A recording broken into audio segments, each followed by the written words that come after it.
Today was the most emotional day of my life. I was crying the whole day and it was just really emotional, and I felt bad because I didn't tell my mom that I was going to do that, and she didn't have any idea that I was converting to Islam. Hi guys, and welcome to my very first YouTube video. My name is Esteri, I'm 20 years old and I'm from Tampere, Finland. Finland is not the most religious country in the world. Yes, technically it's a Christian country, but most people here don't believe in God, and that's how I was raised as well.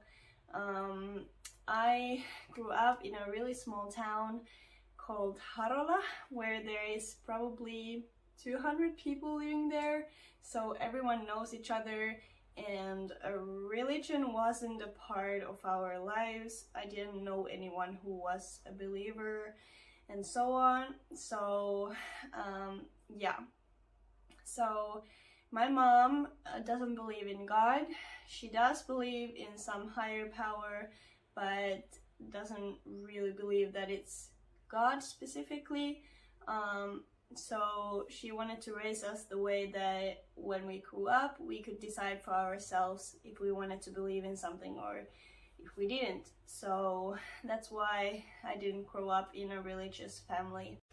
So growing up in school, of course, we had lessons about Christianity, but to me, they never felt right. They never felt like anything more than just some stories, some fantasy, something that some people believe in, but that weren't for me, and I never understood the Trinity or anything of it, really. It didn't really feel right to me. So growing up, we did go to church every now and then from school and with my mom as well, but it wasn't about religion at the time for me. In Finland, when you are 14 or 15 years old, you go to this summer camp that is based on Christianity, and they teach you a lot of things about Christianity in there. And at the end of the camp, there is this ceremony called confirmation, where you basically get the permit to get married in a church, etc. So in Finland, most people do that. They go to the camp and do the ceremony, even though it's not about the religion to them, most cases. So it's kind of just like a cool thing to do, and after the confirmation ceremony, you usually get a party where you invite your relatives and stuff, and you get a lot of presents and good food and all that. So that's probably why most people do that. At least for me, that was it, and for everyone I knew, it was about the party and not about the camp that much, and not about the religion at all. So when I was 16 years old, I graduated from the elementary school and decided to move to Tampere, which is one of the largest cities in Finland.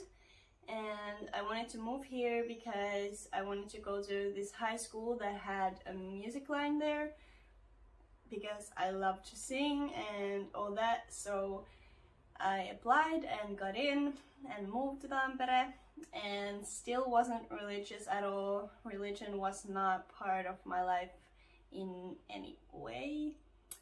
I didn't care about it, and I didn't feel like it was something for me.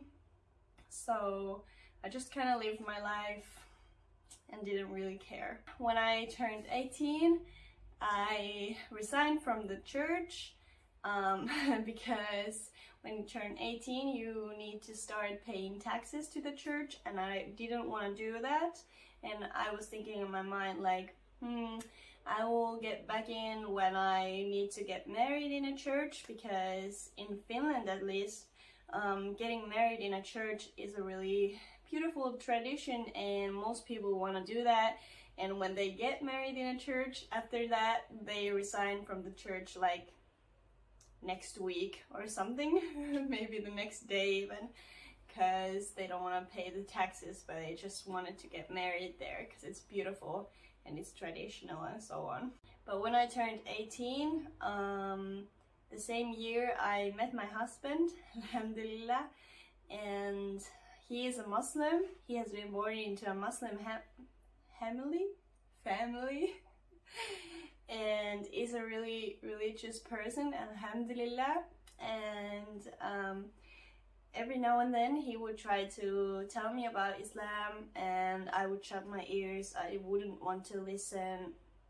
I was just like, oh, don't talk to me, please, can we talk about something else?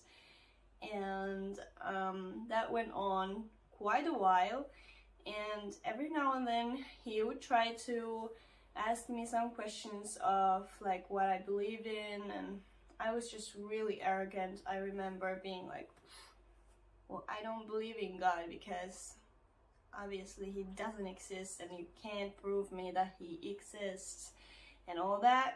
So I was just like really arrogant about it.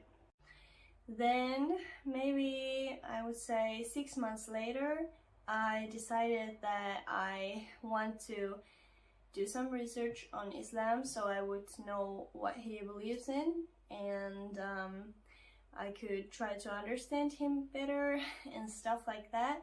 So I found out that you could listen to the Quran in Finnish from Yle Arena, which is a media platform where there are like news and TV shows and the radio and all that. And the Quran was also there in Finnish. And so I started listening to that, and I thought to myself like, okay, that's cool. It's really different from the Bible because it's not about stories. It's more like how you should be living and stuff like that. So that was really interesting to me. But yeah, so I started listening to it, and every now and then I would have some questions about it, and I would just write them down and then later on ask my husband or Google them as well. So I started learning how to pray, and then a couple of weeks later I decided to say my shahada, which is what is that in English? The declaration of faith. Uskon tunnustus in Finnish. I decided to say that and went to a local mosque and did that, and the day was the most emotional day of my life. I was crying the whole day, and it was just really emotional, and I felt bad because I didn't tell my mom that I was going to do that, and she didn't have any idea that I was converting to Islam. And so I felt really bad about that, but at the same time it felt right to do, and I wanted to do it pretty soon because I thought, why wait? Because I'm sure that that's what I want to do. And just a little reminder that even though you say your shahada and become a Muslim, it doesn't mean that you have to be the perfect Muslim. It doesn't mean that you have to know everything about Islam, because that's just not possible. You can never know everything about Islam, and you can never be the perfect Muslim. You just need to try your best, and God will understand, and God will be forgiving and merciful to you, and He will guide you in your life when you ask for it. And yeah, so please be kind to yourself and don't expect too much from yourself, because you cannot be perfect. You just need to try your best, and that's all that counts, and God knows that. And I think that's also a good way to end this video, because I think this might be quite a long one, so I don't want to make it any longer. I hope you enjoyed this, and if you have any questions, please leave them down in the comment section, and inshallah I can make more videos about my journey and what happened after my shahada and how I started wearing the hijab and all that.